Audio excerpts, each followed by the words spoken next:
Okay, so when people rebel 1857 और 1857 की कहानी है ये। और हम रेबल मतलब रेबल का मतलब रिवोल्ट मैम सेम मैं यही पूछने वाला।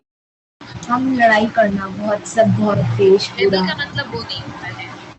रेबल का मतलब होता है जैसे कोई बच्चा अपने मम्मी पापा की बात नहीं मानता तो बोलते हैं बहुत ही रेबल चाइल्ड, मतलब विद्रोह कर देना। व्हाटएवर आप जो भी सिस्टम ऑलरेडी चल रहा है, जो भी चीजें आपसे बोली जा रही है आप उसे एक्सेप्ट नहीं करते तो आपको रेबल बोला जाता है। समझ गए?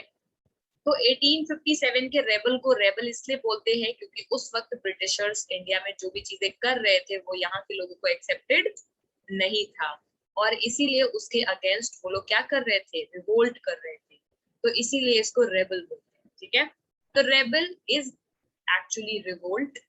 रिवोल्ट तो समझते ही होंगे, जब आप किसी के खिलाफ विद्रोह कर देते हैं, उसके खिलाफ आप खड़े हो जाते हैं लड़ने के लिए, तब उसे रिवोल्ट कहते हैं। ठीक है, नाउ सिंस हम हिस्ट्री काफी टाइम के बाद अभी कर रहे हैं 5th चैप्टर, तो मैं तुम लोगों को छोटा सा क्विक रिकैप दे देती हूँ। हम लोगों ने 2nd चैप्टर की शुरुआत में ये पढ़ा था कि ब्रिटिशर्स किस तरह से इंडिया आते हैं, फिर वो यहाँ आकर के कंपनी बनाते हैं, फिर मद्रास और वो मद्रास, कैलकाटा और बॉम्बे, ये 3 प्रेसिडेंसी वो लोग स्टैब्लिश करते हैं। फिर उसके बाद में वो लोग धीरे धीरे battle of Plassey, battle of Buxar करते हैं और इंडिया को कब्जा करते हैं। फिर अगले वाले चैप्टर में हमने ये पढ़ा कि कब्जा करने के साथ साथ वो बहुत सारी पॉलिसीज लेकर के आते हैं, जैसे कि subsidiary alliance, doctrine of labs, ठीक है, और उसके अलावा पॉलिसी ऑफ पैरामाउंसी, ये सारी पॉलिसीज लेकर के आते हैं और इनके थ्रू वो लोग हम लोगों की जितने भी किंगडम होती है, किंग लोग, उनको कब्जा करने की कोशिश करते हैं। फिर आगे हम लोगों ने उसके बाद वाले चैप्टर में पढ़ा कि उन्होंने केवल किंग लोग को ही कैप्चर नहीं किया, इनफैक्ट बहुत सारे जो ट्राइबल लोग थे उनकी लाइफ में उन्होंने डिस्ट्रप्शन फैलाया। क्यों? क्योंकि फॉरेस्ट वगैरह थे। अरे याद आ रहा है कुछ? उसमें भी वो लोग। आपकी आवाज बहुत कम आ रही है। अब आ रही है क्लियरली? यस मैम, आपकी शुरू से क्लियर थी। तो यश तुम अपने कान साफ करके आना अगली क्लास में, ठीक है? अब ठीक है। आवाज क्लियर नहीं आ रही है तो। फिर हमने अगली क्लास में क्या पढ़ा कि ब्रिटिशर्स ने केवल किंगडम को ही कब्जा नहीं करा, नॉर्मल फॉरेस्ट में जो लोग रहते हैं उनकी लाइफ में भी उन्होंने बहुत ज्यादा गड़बड़ी किया, उनको भी उन्होंने कब्जा करने की कोशिश करी। संथाल रेबेलियन और बहुत सारे मुंडा रिवोल्ट ये सब पढ़े हैं। जब वो उनके जंगलों में घुस गए और फिर उनके कानूनों को, फॉरेस्ट के लॉज को चेंज करने लगे, तो वहां के लोगों ने भी उनके खिलाफ रिवोल्ट किया। करेक्ट? ये हमने धीरे धीरे चीजें पढ़ी। फिर अरे याद आ रहा है सब कुछ? Yes ma'am. फिर उसके बाद हमने ये देखा कि उन्होंने किस तरह से फार्मर्स को परेशान किया। फार्मर्स को परेशान करने के लिए उन्होंने क्या किया, उन्होंने उनको मजबूर किया इंडिगो उगाने के लिए, सो दैट वो लोग जो नॉर्मल क्रॉप उगाते हैं उसको वो ना उगा सके और उनके प्रॉफिट के लिए वो इंडिगो उगा के उनको दें, सो दैट इंडिगो का यूज वो अपने कपड़ों को डाई करने के लिए करें और उनका बिजनेस और बढ़ता रहे और इंडिया में लोगों का नुकसान होता रहे। ये सब कुछ हम चीजें देख चुके हैं। करेक्ट? तो हमें अब तक ये तो पता चल ही गया है कि 1608 में वो ब्रिटिशर्स इंडिया आए, लगभग 1600 में। अब हम 250 साल आगे निकल आए हैं 1857, यानी 257 इयर्स, यानी ऑलमोस्ट 250 इयर्स के बाद की बात चल रही है। और अब ब्रिटिशर्स इंडिया को पूरी तरह कंट्रोल कर चुके हैं। समझ गए? तो 1857 तक आते आते इंडिया में सारी चीजें ब्रिटिशर्स के कंट्रोल में ही थी। स्कूल, कॉलेजेस, पूरा पॉलिटिकल सिस्टम, गवर्नमेंट भी वही लोग बनाते थे, अपने हिसाब से लॉज बनाते थे और वो जो चीजें बोलते थे हमें उसी हिसाब से अपनी जिंदगी जीनी पड़ती थी। करेक्ट? तो अब यहाँ पर अब से सारी जिंदगी हमें उनके हिसाब से जीनी पड़ती थी। मैम बोलोगे मैम जिंदगी से आप क्या समझते हैं? जिंदगी नॉर्मल जो हम लोग जीते हैं, अभी हम सुबह उठते हैं तो स्कूल जाते हैं, हमारी आजाद कंट्री है, हम आजाद कंट्री के आजाद स्कूल में जाते हैं। उस वक्त लोगों को मिशनरी स्कूल में पढ़ना पड़ता था, जिस तरह अंग्रेज स्कूल चलाते थे उन्हीं स्कूल में पढ़ना पड़ता था, जो बुक्स वो रिकमेंड करते थे उन्हीं बुक्स में पढ़ना पड़ता था और बोर्ड के एग्जाम भी उन्हीं के हिसाब से होते थे। समझ गए? सारा का सारा सिस्टम वो बताते थे कि आप लोगों को कैसे करना है। और जो जॉब्स वगैरह होती थी, हायर जॉब्स में भी वही लोग रिक्रूट करते थे और जनरली वो ब्लैक्स को, यानी हम लोगों को इतना वर्दी नहीं समझते थे क्योंकि उन्होंने हमें गुलाम बनाया हुआ था, तो हमें वो छोटी पोजीशन देते थे। यानी अगर फॉर एग्जाम्पल किसी ऑफिस में एसपी का पोजीशन है, जो कि कमिश्नर हो उस एरिया का होता है, उसके नीचे पोजीशन क्लर्क का है, सबसे नीचे का प्यून का पोजीशन है, तो इंडियंस को प्यून पोजीशन लगती थी क्योंकि उनको लगता था कि इन लोगों को इतना आता जाता नहीं है। हाँ खुशी? मैम ब्रिटिशर्स हमें स्कूल भी जाने देते थे, मतलब इंडियंस को इतना करने के बाद भी? वही बताने वाली हूँ, तो उनका माइंडसेट क्या था। देखो वो अब यूरोप से इंडिया आए तो वो अपने साथ में पूरी कंट्री को लेके आए नहीं थे, कुछ गिने चुने लोग, 1 लाख 2 लाख लोग इंडिया आए होंगे, करेक्ट। तो पूरे लोग मिलके इतना बड़ा कंट्री नहीं चला सकते 35 करोड़ लोगों का। तो उनको यहाँ कंट्री को रन करने के लिए भी लोगों की जरूरत थी, तो वो लोगों को अपने हिसाब से एजुकेशन देना चाहते थे। इसका मतलब ये है कि फॉर एग्जाम्पल कल को मेरा इंडिया कब्जा करने का मन करेगा तो मैं अपनी स्कूल खोलूंगी और सारे बच्चों को अपने हिसाब से ट्रेन करूंगी जो मेरी बात माने और मेरे कहने के हिसाब से इस कंट्री को चलाए, करेक्ट।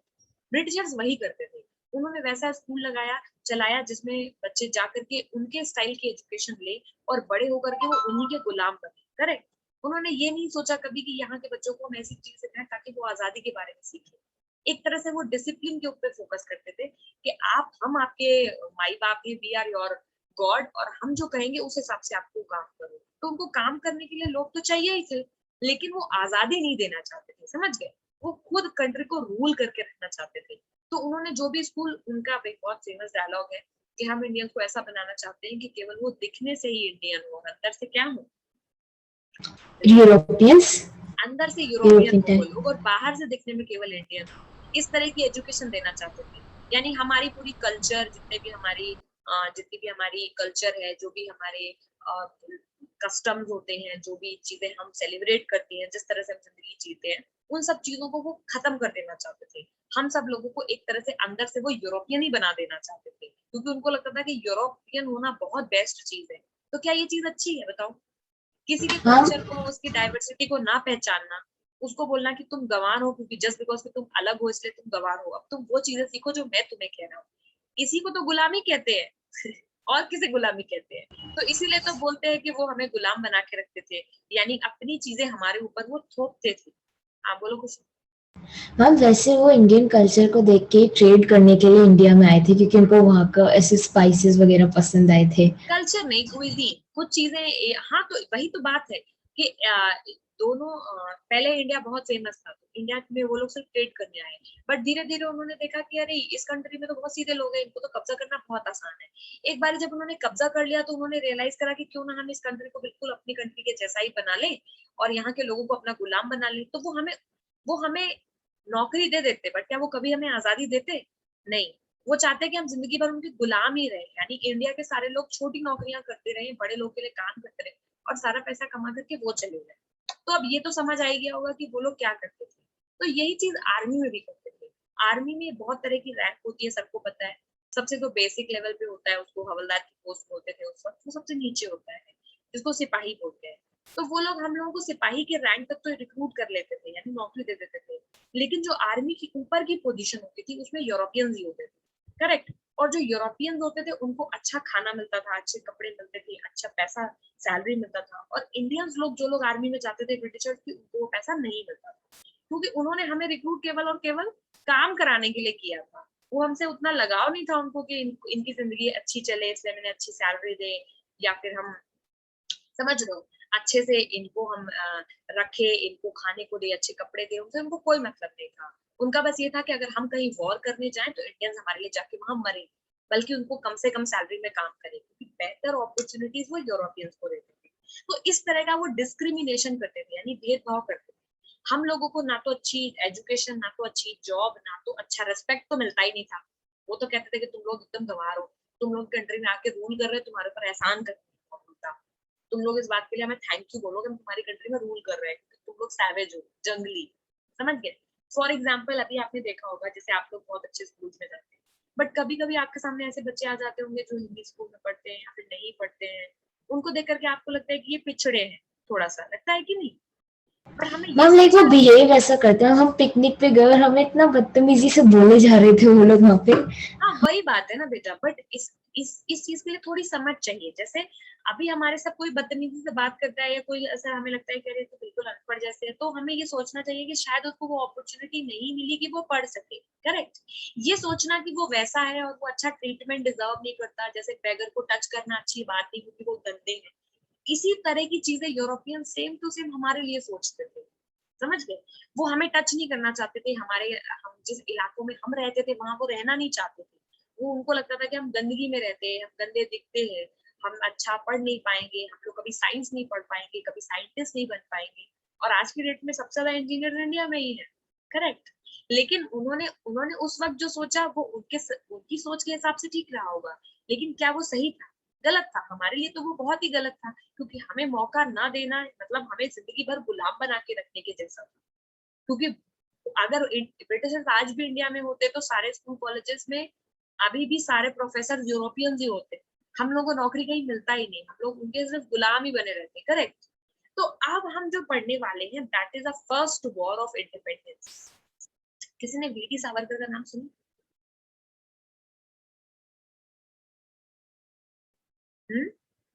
वीडी सावरकर। वीडी जैसे गांधी का सुना है? गांधी इज मोर फेमस, तो गांधी का नाम सबने सुना हुआ है, महात्मा गांधी का। Yes ma'am. वल्लभ भाई पटेल का नाम सुना होगा। VD Savarkar is also one of the, ये जो हमारा फ्रीडम मूवमेंट हुआ था उसके लीडर थे। बहुत ज्यादा फेमस नहीं है, इसलिए बच्चों जब बड़े हो जाओगे तो सुनोगे कहीं ना कहीं।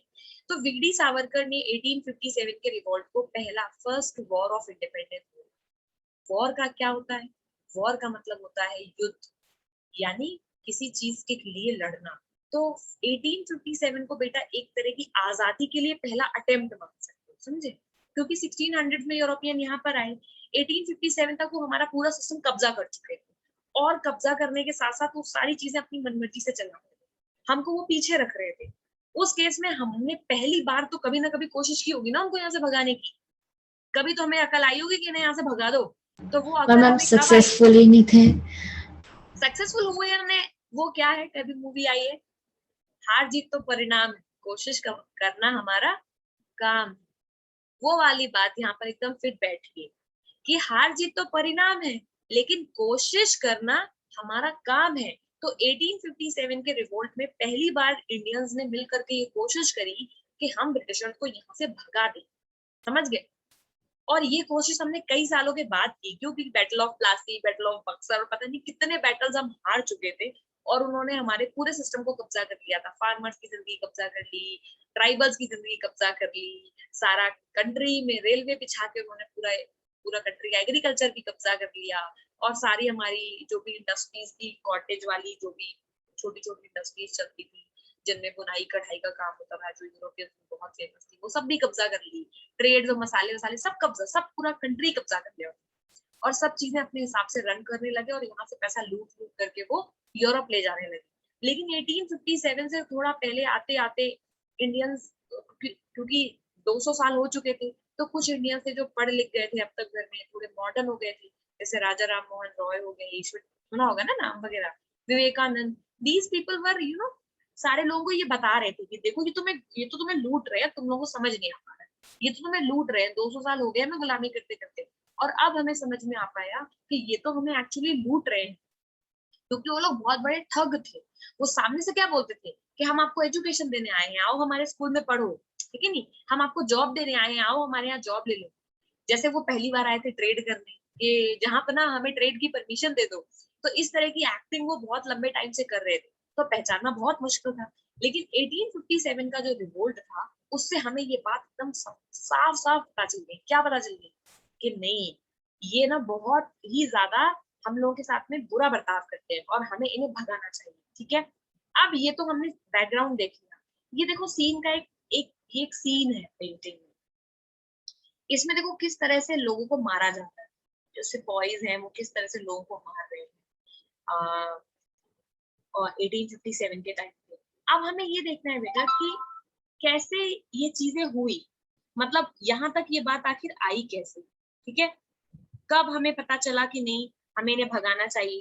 तो अब हम स्टार्टिंग से इस चैप्टर को पढ़ते हैं। बहुत इजी चैप्टर है, सबको पता है 1857 का रिवोल्ट वही है जिसमें झांसी की रानी लक्ष्मीबाई है, वो भी मर गई थी, किसी रिवोल्ट की बात है वो, ठीक है? बहुत सारे लोग इस रिवोल्ट में एक साथ जुड़ करके आए थे, बहुत सारे लोगों ने मिलकर उनको भगाने की कोशिश करी, पर अनफॉर्चुनेटली हम सक्सेसफुल नहीं हो पाए, उन्होंने हमें दबा दिया इसके बाद। लेकिन कम से कम ये आज तक हम इसे हिस्ट्री में पढ़ रहे हैं, क्यों? क्योंकि ये बहुत बड़ा इवेंट था, पहली बार इंडिया के लोगों ने मिलकर कोशिश करी उनको भगाने की, जो कि अपने आप में बहुत बड़ी बात है, ठीक है? अब कुछ चीजें जो मैं सीधा सीधा बताऊंगी, उसके पहले हम थोड़ा पढ़ लेते हैं, फिर मैं रीजन अच्छे से बताऊंगी, ठीक है? देखो, अब ना ये चैप्टर इस तरह से हिस्ट्री जैसे तुम लोग सोचते हो ना कि इतना बड़ा है, इतना कुछ रटना होगा, मैं कैसे करूंगी या कैसे करूंगा, ऐसा नहीं, ठीक है? अब देखो यहाँ पे जो हेडिंग होती है ना, उनको समझना बहुत जरूरी है। जैसे सबसे पहला लिखा है कि नवाब लूज देयर पाथ, ठीक है। अब हमें ये बात पहले से ही पता है, बताओ कैसे? मैम वो ना फर्स्ट चैप्टर में बताया था कि उन्होंने कैसे हर नवाब्स को लाइक कंट्रोल कर लिया था, उनके लाइक जितनी फोर्स थी वो ले ली थी एंड फिर उनको जमींदार बना के लोगों से पैसे करेक्ट, लेते थे। Very good. अब हम पता है इसमें क्या पढ़ रहे हैं कि रिवोल्ट तो जो हुआ है उसके रीजन क्या थे। तो रीजन बहुत सारे हैं। सबसे पहला जो ये रिवोल्ट आखिर हमने किया क्यों? 200 सालों से हम गुलामी कर रहे थे, 200 साल और करते रहते। जरूरत क्या थी कि अभी इनको भगाने की, समझ गए? फॉर एग्जाम्पल खुशी को मैं 3-4 थप्पड़ मारूं, 5वें थप्पड़ में ये क्या करे, ये मेरे घर से भाग जाए, तो लोग पूछेंगे नहीं कि तूने 4 थप्पड़ खाए तो 5वें में क्यों भाग गए? तो खुशी बोलेगी ना बहुत ज्यादा हो गया, अब मेरे से बर्दाश्त नहीं हो रहा था। ये वही वाली सिचुएशन है। क्योंकि क्या हुआ कि जब ब्रिटिशर्स नए नए आए थे तो उन्होंने यहाँ के राजा लोगों को कंट्रोल किया, नवाब लोगों की पावर छीन ली। कैसे? क्योंकि कितनी सारी पॉलिसीज हमने पढ़ी है ना, पैरामाउंट सी, उसके थ्रू आपको इसकी पावर को पैरामाउंट पैरामाउंट मतलब सबसे बड़ा मानना पड़ेगा ब्रिटिशर्स की पावर ब्रिटिशर्स। को। तो नवाब ब्रिटिशर्स। लोगों की जो पावर थी वो कम हो गई, उनकी इज्जत भी कम हो गई। लोग कहने लगे अरे अरे बड़ा नवाब बनता था तू, तो अब तो नवाब है नहीं, अब तो सारी पावर ब्रिटिशर्स के पास है। तो नवाब लोगों की इज्जत भी कम हो गई, उनको भी बहुत गुस्सा रहता था कि ब्रिटिशर्स ने आकर के ना हमारा पूरा इज्जत का फालूदा कर दिया है। और जो राजा वाजा लोग थे उन लोगों की भी आर्मी छीन ली। बताओ कौन सी ट्रीटी में छीन ली थी? Subsidiary alliance. Very good. Subsidiary alliance के थ्रू आपको अपनी आर्मी रखने का ही राइट नहीं है। आपकी आर्मी कौन रखेगा? ब्रिटिशर। सब लोग बोलेंगे काहे का राजा, तेरे पास अपनी आर्मी तो है नहीं, तुम्हारी आर्मी तो ब्रिटिशर्स के पास खड़ी हुई है। समझ रहे हो? अरे रिलेट कर पा रहे हो? तो जब ये सारी चीजें होगी तो नवाब लोग और किंग लोग बहुत गुस्सा हो गए कि मिड से 18 सेंचुरी तक आते आते सब लोगों की पावर छीन ली ब्रिटिशर्स ने। अब ये सारे लोग कहीं ना कहीं अपनी, क्योंकि नवाब और राजा लोगों को पैसा तो अपनी इज्जत प्यारी होती है, हम यहाँ के नवाब हैं, हमारी बात माननी होगी। अरे सुना है डायलॉग कभी ना कभी, यस मैम। खामोश, वैसी वाली।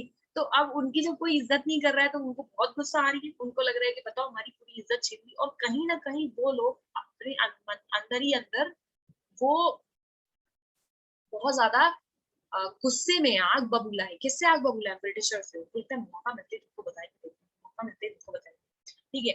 तो और उनके जो रेजिडेंट थे, जो कि रेजिडेंट कौन है? ये जासूस है किसके? कंपनी के, जो बैठा रखे नवाब के किंगडम में, है कि नहीं? रेजिडेंट जो है वो बहुत सारे नवाब की कोर्ट में बैठा देते थे। अरे पढ़ाया मैंने सब्सिडरी अलायंस में। Yes subsidiary ma'am. अलायंस में ये था कि राजा अपनी आर्मी तो रख ही नहीं सकता, और राजा के कोर्ट में एक अंग्रेज बैठेगा जो देखता रहेगा कि राजा ठीक से काम कर रहा है कि नहीं कर रहा है। अभी जय के रूम में मम्मी को बैठा दो, जय गुस्सा हो जाता है, क्या है मैं काम करता रहा हूँ 24 घंटे, सब पर क्यों बैठे रहते हो? और वही बात नवाब के केस में हो रही थी। नवाब को बहुत गुस्सा आ रही थी, कह रहे मैं मैम ये चीज मैंने देखी है लाइव। कि ये किंगडम, यही तो रिलेट कर पा रही, इसलिए तो बता रही हूँ कि क्या हो रहा है यहाँ पर। तो नवाब लोगों के साथ भी बड़ी दिक्कत है। अंग्रेजी लोगों ने ला करके अपना एक रेजिडेंट के कोर्ट में बिठा दिया है, और वो कह रहे भाई ये क्या हर बात में तुम कुछ ना कुछ कानून निकालते रहते हो, अरे हमें अपना काम क्यों नहीं करने देते? इस बात से भी वो लोग बहुत परेशान थे क्योंकि उनकी पूरी आजादी छीन गई थी। उन्हें आर्मी रखने नहीं दे रहे थे, उनकी कोर्ट में अपना रेजिडेंट बैठा दिया था, और वो रेजिडेंट उनकी हर बात पे उनको टोकता था। तो इस तरह से धीरे धीरे धीरे धीरे लोग, नवाब लोग भी चिढ़ने लग गए। और इसमें एक बहुत बड़ा नाम आता है रानी लक्ष्मीबाई का। ऑल्दो रानी लक्ष्मीबाई का सब्सिडरी वाला रीजन नहीं है, उनका रीजन कौन सा है? Doctrine of lapse. ये भी इसके थ्रू क्या होता था? ये कौन सी चालाकी की रही है अंग्रेजों ने? मैम मैं इसके बता थ्रू दूं, जिसका, हाँ बताओ। मैम जिसमें मैम सन होना चाहिए वो भी खुद का, और मैम अगर सन है लेकिन अडॉप्टेड है तो भी वो लाइक जो नेक्स्ट जो हायर होगा वो ब्रिटिशर हो जाएगा।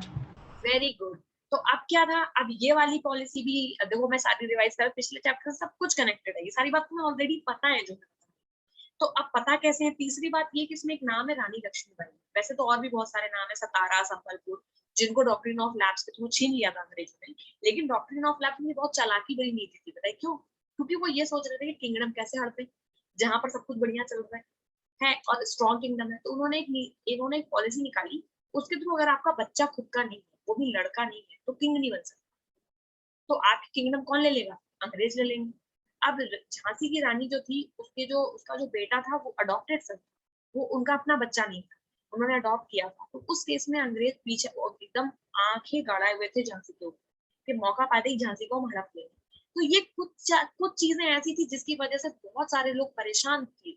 बहुत सारे नवाब लोग जो जिनकी पावर छिन गई थी, इन तीनों 4 पॉलिसीज की वजह से वो सारे लोग बहुत गुस्से में घूम रहे थे कि मौका मिलेगा तो बदला जरूर ले।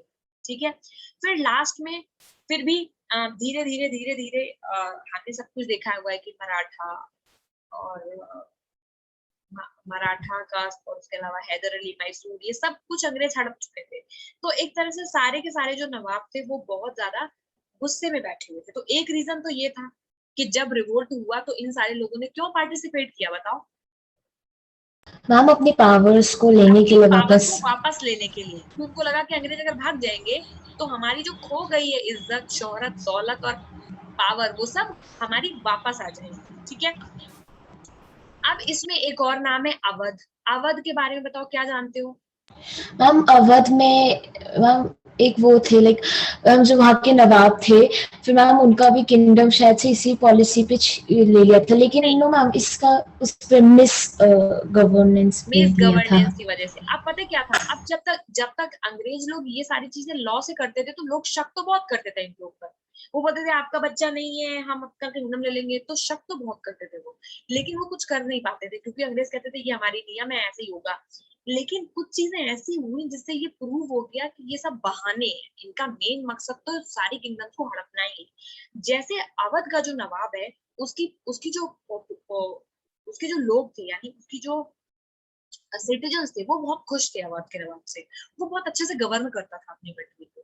ठीक है, लेकिन और उसका एक बच्चा भी था, यानी उसका एक लड़का भी था। तो उनके पास कोई रीजन नहीं था कि डॉक्ट्रिन ऑफ लैप्स या सब्सिडरी अलायंस या कोई भी ट्रीटी आप उनके ऊपर लगाओ, क्योंकि सब्सिडरी अलायंस ये कह के लगाते थे कि आप लोग, जैसे मैसूर के ऊपर सब्सिडरी अलायंस इसलिए लगाए क्योंकि टीपू सुल्तान की वजह से, या मराठास के ऊपर सब्सिडरी अलायंस लगाया क्योंकि ये लोग बहुत वॉर करते थे अंग्रेजों के साथ में। करेक्ट? तो ये कहते थे आप लोग इतना लड़ते झगड़ते रहते हैं, हम आपको आर्मी रखने की परमिशन नहीं देंगे, वरना आप फिर अटैक करेंगे एक दूसरे के ऊपर। लेकिन अवध एक ऐसा स्टेट था जिसमें सब कुछ अच्छा चल रहा था, उनका सन भी था। उसके बाद में भी उन्होंने अवध को एनेक्स कर लिया, यानी अवध को कब्जा कर लिया। और उन्होंने ये बताया और अवध के ऊपर जबरदस्ती सब्सिडरी अलायंस लगा दिया, यानी उनकी आर्मी छीन ली। और उन्होंने ये बोला, उस वक्त जो डलहौजी थे उन्होंने ये बोला कि हम इसलिए अवध को नहीं ले रहे, ये बात सही है कि अवध का अपना बच्चा वही है, सब कुछ सही है, लेकिन तुम गवर्न नहीं कर पा रहे हो। अब ये कौन सा रीजन कि तुम अपनी कंट्री चला नहीं पा रहे हो? इन्होंने ये रीजन दे दिया कि मिस गवर्नेंस हो रही है, तुम ठीक तरह से चला नहीं रहे हो, तो हम अवध भी छीन लेंगे। तो जब अवध छीन लिया, तब अवध की जो जनता है, जो किसान है और जो लोग हैं, वो बहुत गुस्सा हो गए। और अवध के मोस्टली लोग आर्मी में थे। अवध के जो घरों में, Awadh is present day Lucknow. ठीक है, लखनऊ वाला, आज की डेट में अवध को लखनऊ बोलते हैं। तो लखनऊ के जो आसपास के लोग थे, उनमें घरों में मोस्टली लोग आर्मी में जाते थे ब्रिटिशर्स। तो इतना ज्यादा अवध जो था वो बहुत शांति तरह से था, क्योंकि शांति वाली जगह स्थित होने की वजह से ही वहां के बहुत सारे लोग ब्रिटिशर्स की आर्मी में भी जाते थे और वो आर्मी में उनको सर्व कर रहे थे। तो उन्होंने उस चीज का ध्यान नहीं रखा कि अरे यहाँ के बहुत सारे लोग हमारी आर्मी में जाते हैं, हम जहाँ वॉर करने जाते हैं ये वहां जाते हैं हमारे साथ में। फिर भी उन्होंने अवध को जब एनेक्स कर लिया तो वहां के लोगों का दिल टूट गया कि बताओ, इन्होंने हमें भी कब्जा कर लिया, बल्कि इनकी आर्मी में भी है। और इस तरह से इनका जो चेहरा था, नकाब था, वो पूरा उतर गया। और धीरे धीरे करके उन्होंने ये रियलाइज किया लोगों ने कि कंपनी ने एक तरह से सब कुछ बर्बाद कर दिया है। अवध ले लो, मराठा ले लो, मैसूर ले लो, झांसी ले लो, उन्होंने सब कुछ छीनने की कोशिश की है। और at the same time Mughals, जो कि इतनी बड़ी पावर थी इंडिया में, अकबर कितना बड़ा नाम है, उन सबको भी उन्होंने खत्म कर दिया। जो लास्ट किंगडम थे, लास्ट किंग थे बहादुर शाह जफर, वो उनको उन्होंने पेंशन दे दी, उनको किंगशिप से हटा दिया। बोले कि अब तुम किंग नहीं हो, अब तुम पेंशन ले लो और जाओ इलाहाबाद जाके रहो। ठीक है, तो इस तरह की बातें जब वो करने लगे तो बहुत लोग गुस्सा हो गए कि तुम लोग बिल्कुल पूरा कंट्री हमारा कब्जा कर रहे हो।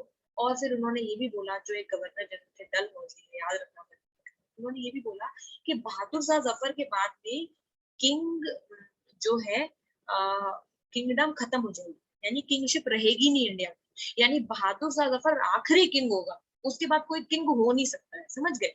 और फिर उन्होंने ये ऐसा बोल के कि बहादुर शाह जफर को दूसरा पैलेस दे दिया इंडिया, दिल्ली में रहने के लिए। और उन्होंने उनको जो लाल किला था, लाल किला आपको पता है, रेड फोर्ट, जहाँ पे भी फ्लैग होस्टिंग की जाती है, वो basically red fort is a palace of king, है ना। लाल किला इंडिया के जो किंग था बहादुर शाह जफर, उसका घर था। और उन्होंने, हम लोगों ने बहादुर शाह जफर को उसके घर से नहीं निकाला, अंग्रेजों ने रेड फोर्ट से उनको निकाल दिया बाहर। बोले कि अब कोई किंग नहीं रहेगा इंडिया में, अब आप एक टाइम काम करो, आप जाओ कहीं और जाके रहो, आपको पेंशन वेंशन दे देंगे, आप मंथली आपका खर्चा पहुंच जाएगा, आप खर्चा चलो। ठीक है, तो इस तरह की जब उन्होंने चीजें करी तो अब बताओ तुमको सुन के अच्छा लग रहा है?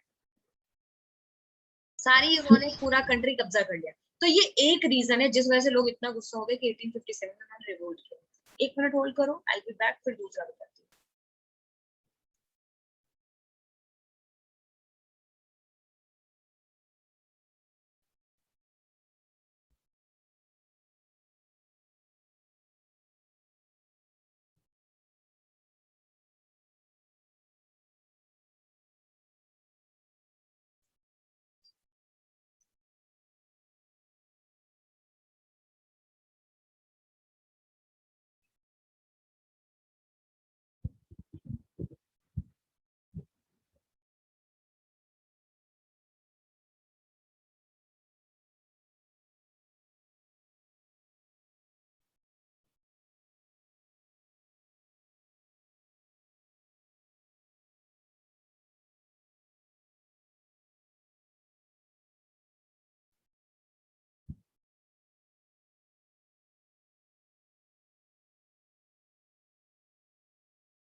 दाल सादी बनाना है।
हाँ जी, तो मजा आ रहा है स्टोरी सुनने में?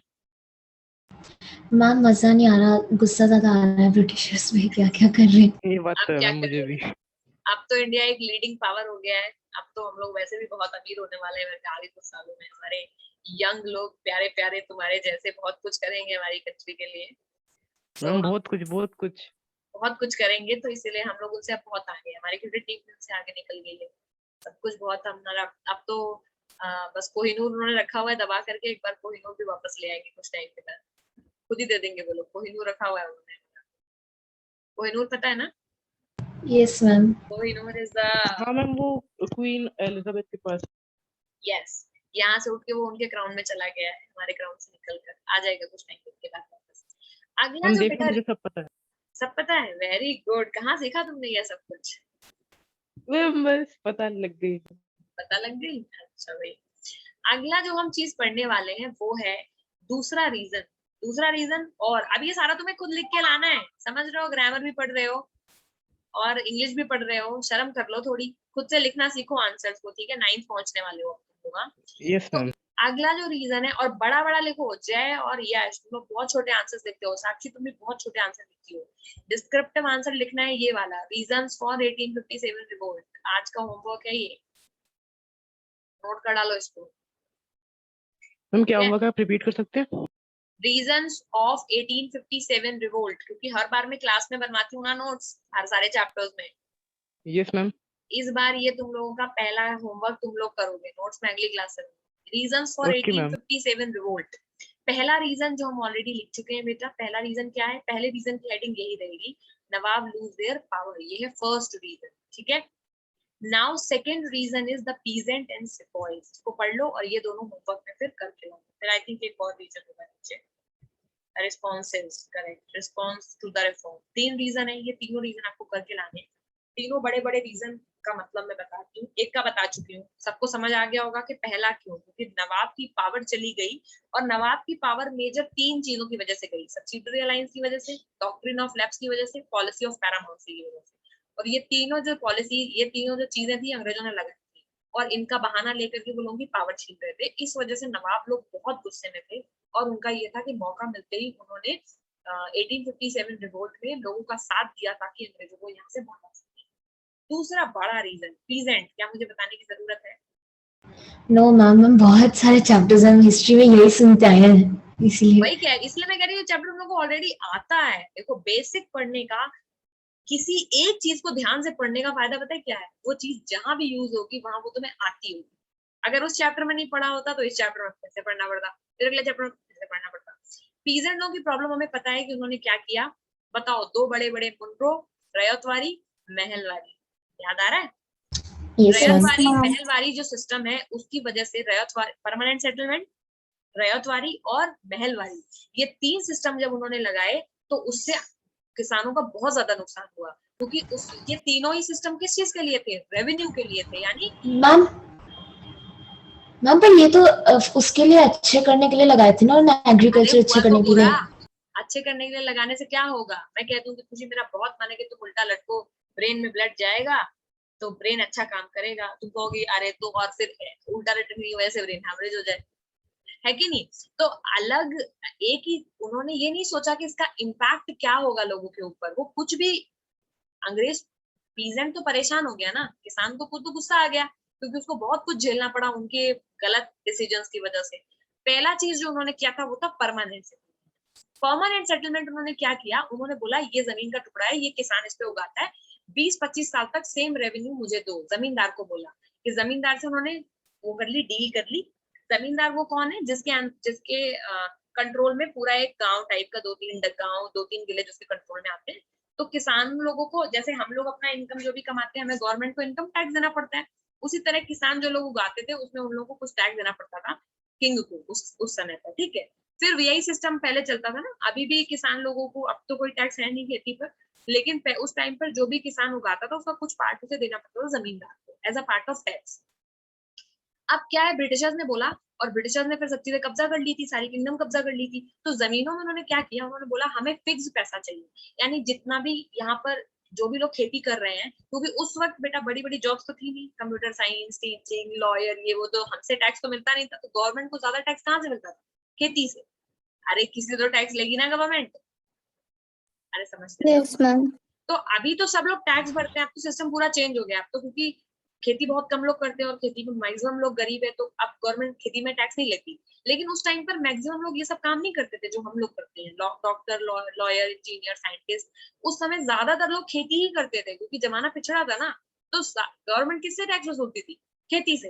अब खेती से टैक्स वसूलने उन्होंने 3 तरीके चूज करे। पहला परमानेंट सेटलमेंट, उन्होंने बोला जमींदारों को 20 साल के लिए मेरे को इतना ही पैसा हर महीने आना चाहिए मेरी टेबल पर, और तुम कहाँ से लाओगे मुझे नहीं पता।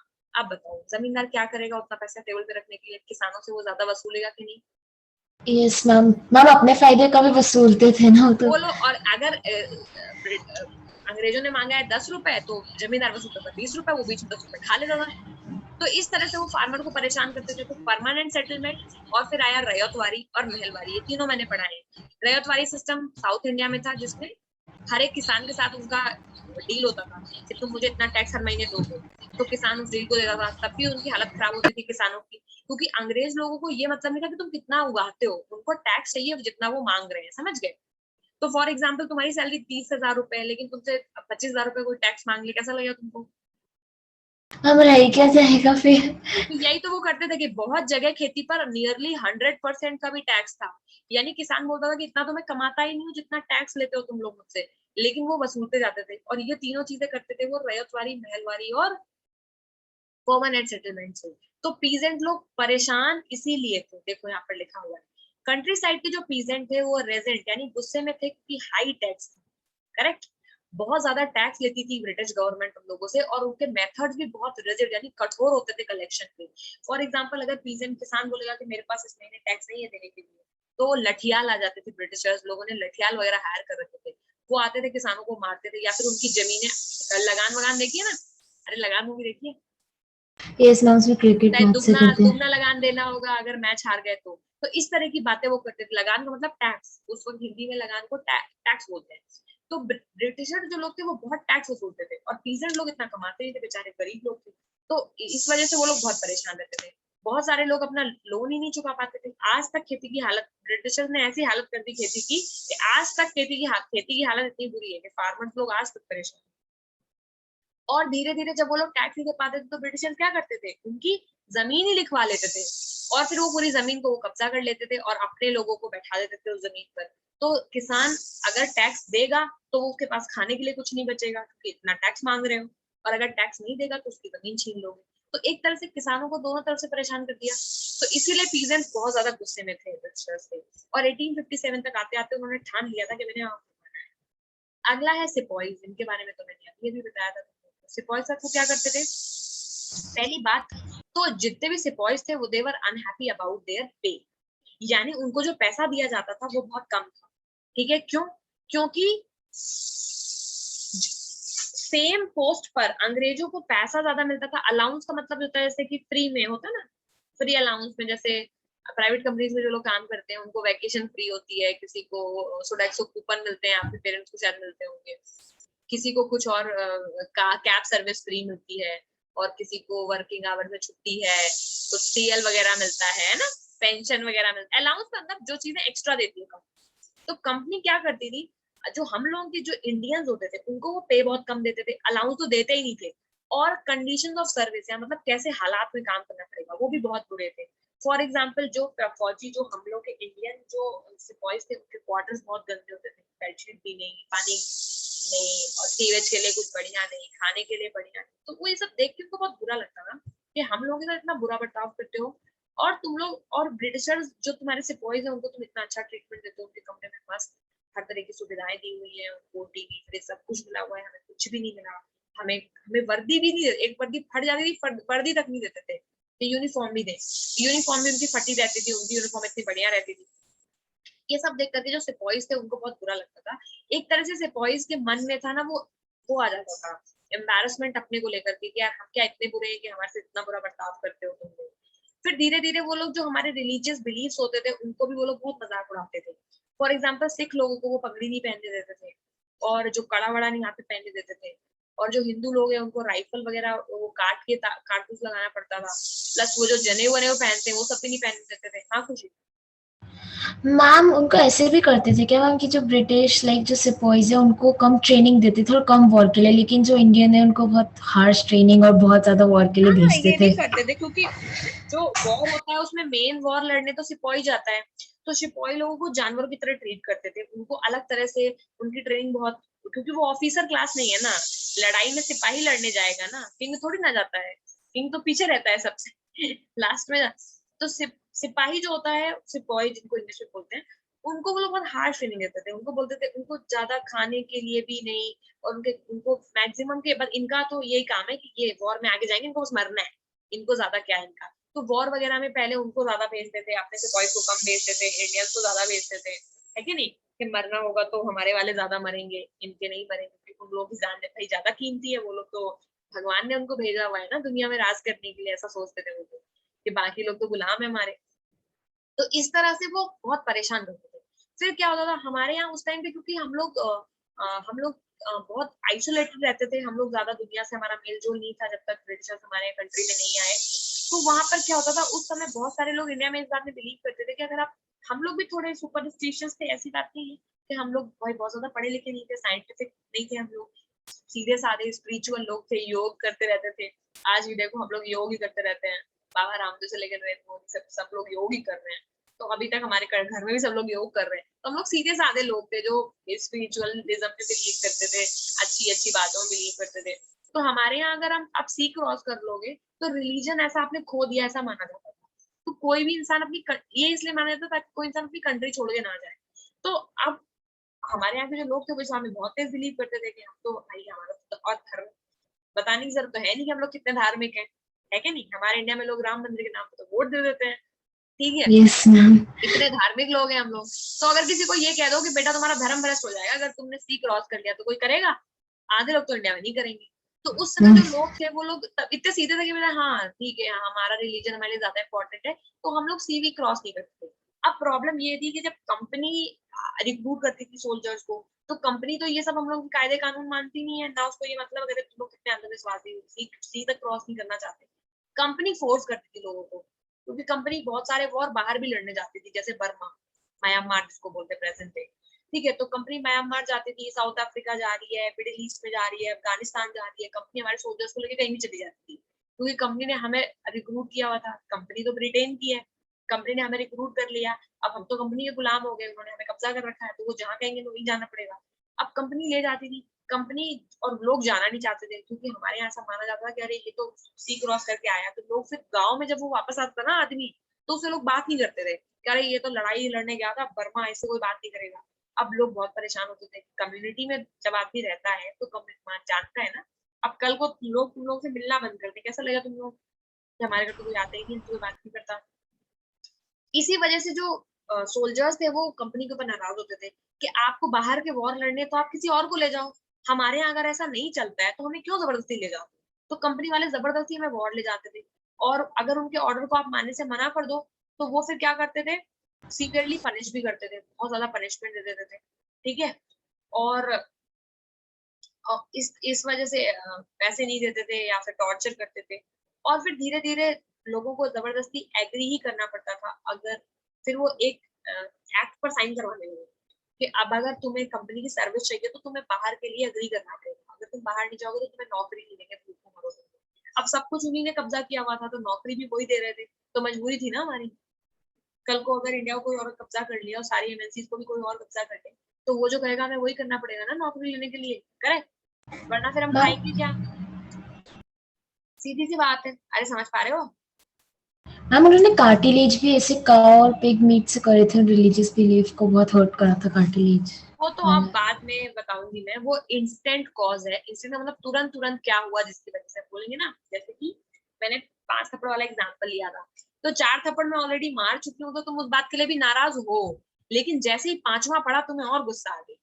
तो 5वां तुरंत पड़ा ना, तो तुरंत तुरंत ऐसा क्या हो गया कि 1857 उसी ईयर में लोग पागल हो गए और रिवोल्ट करने लगे। वो मैं अभी बाद में बताऊंगी। ये सब मैं बता रही हूँ कि उसके पहले से ही लोग इतने परेशान है ना, क्या क्या अंग्रेजों ने ऐसा कर रखा है हमारे साथ कि हम ऑलरेडी इतने परेशान है उनसे, समझ गए? तो यस अब तो मैम, ये यस चीज हो गई।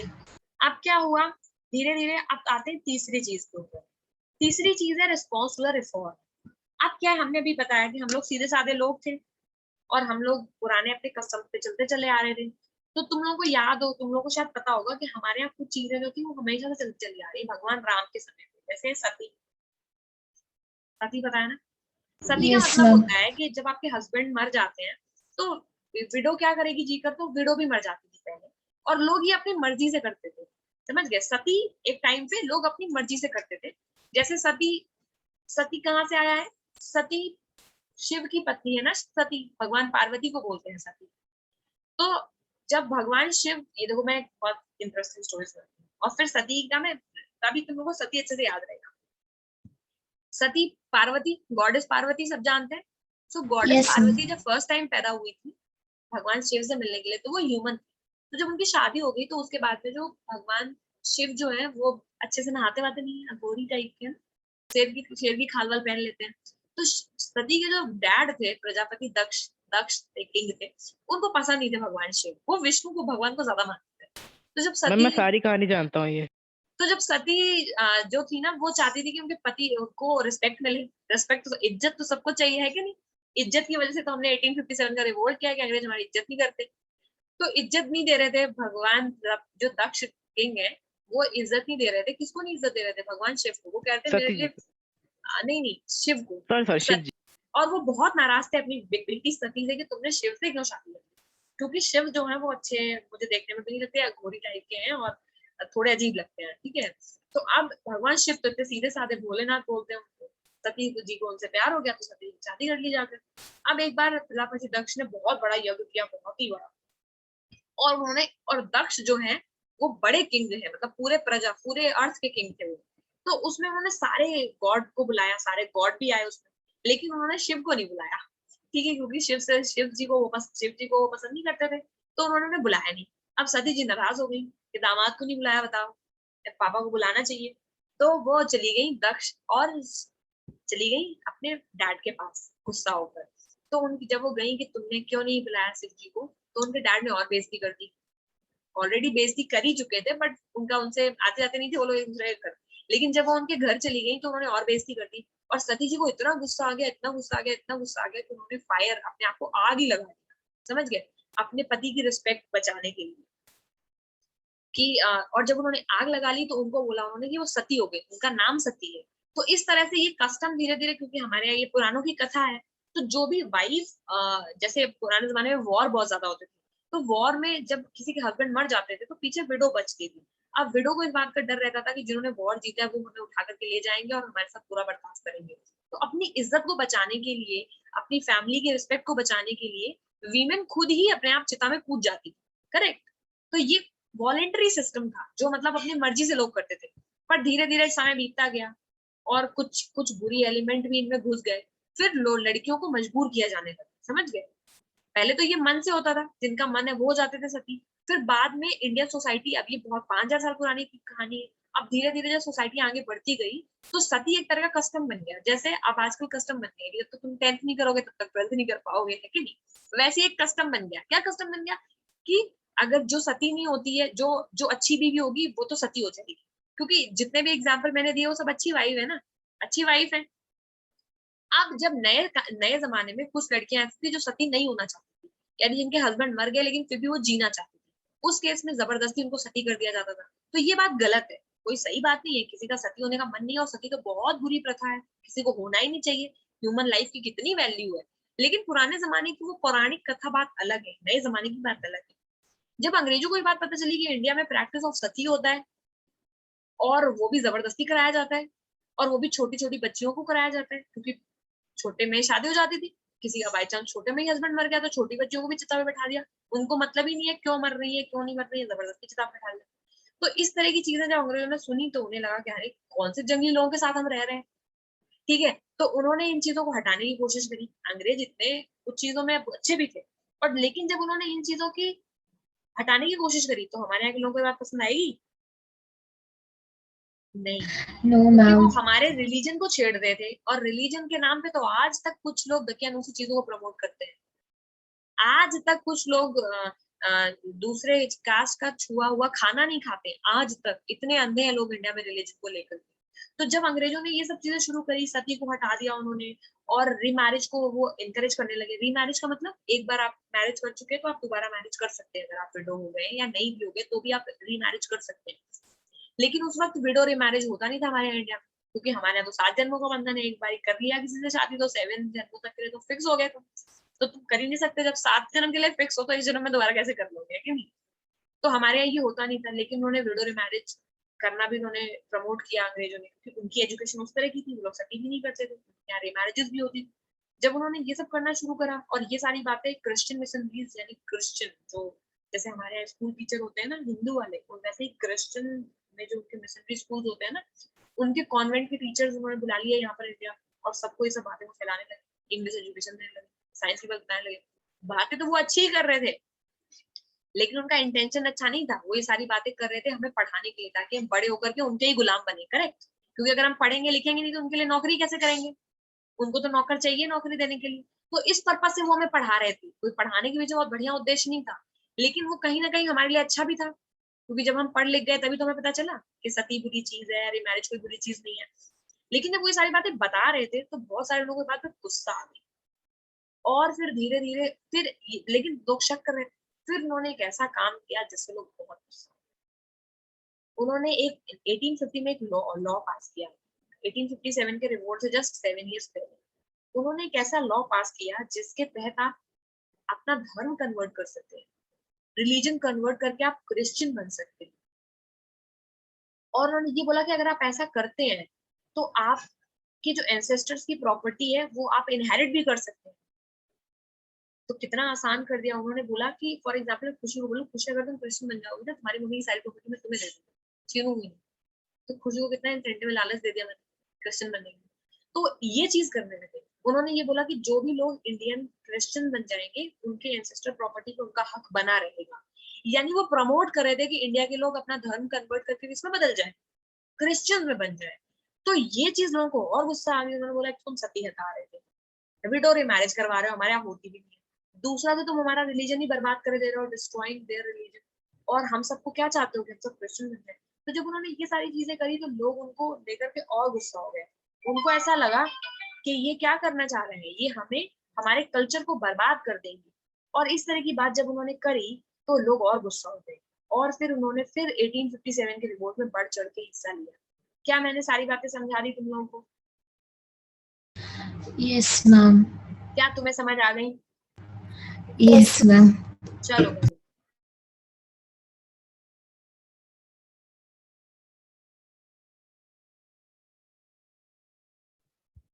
यस, तो आज के लिए हमारा इतना ही रहेगा। ये आज का हमारा जो क्वेश्चन है वो ये है कि 1857 वॉर के क्या रीजन थे। क्या लिख लोगे तुम लोग? यस मैम मैम लिख लेंगे। कितने लाइंस में लिखना है ये जो हम लिखेंगे खुद से, 4-5 कितने लाइंस? लाइन्स हर एक रीजन में लिख लेना, सारे पॉइंट लिखना, कोई पॉइंट छोड़ना। टोटल 1 पेज से ऊपर का आंसर होना चाहिए, ये नहीं कि एक लाइन में लिख दिया। सारी चीजों को पढ़ा है मैंने, एक चीज बताया है, सब पढ़ने के बाद फिर से इसको रिपीट करना और इसमें से पॉइंट्स करके लिखना है। ठीक है? Okay ma'am. Okay, next class में पूछूंगी किसने क्या रीजन लिखा। ठीक है?